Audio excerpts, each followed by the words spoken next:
A very important aspect that when you look at, even when you look at the Gospels, when you look at the early church community, that it seems to me the big step that is taken, and I think it's a wrong step, is that to me Jesus of Nazareth preaches the kingdom of God.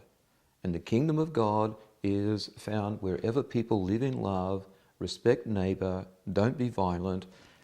When it's visiting and sharing and caring, I mean, the best articulation of that is, if you live in love, you live in God, God is here. So that's an everywhere notion of God, that everyone who lives in love lives in God.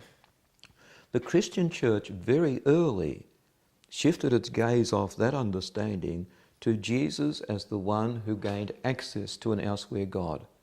And so what we had now is that the church community has a monopoly on access to God. Now my sense is that this is for the sake of the institution. It gave the institution identity when it broke with Judaism. It could say to Judaism, well, you may think you are God's people and God's covenant people, but you are not faithful. But in Jesus, we have exclusive access to God. Only if you follow Jesus, the traditional language, can you be saved. Huh? So that's a monopoly on access to God. Well, that theology then, and people who espouse that theology, and this is at the heart of Roman Catholicism still today, huh? The church is uniquely the pathway to God. That theology institutionally does not want to hear the other theology that says, no, God is everywhere. Everyone has access to God. And the question for me is, where would Jesus stand?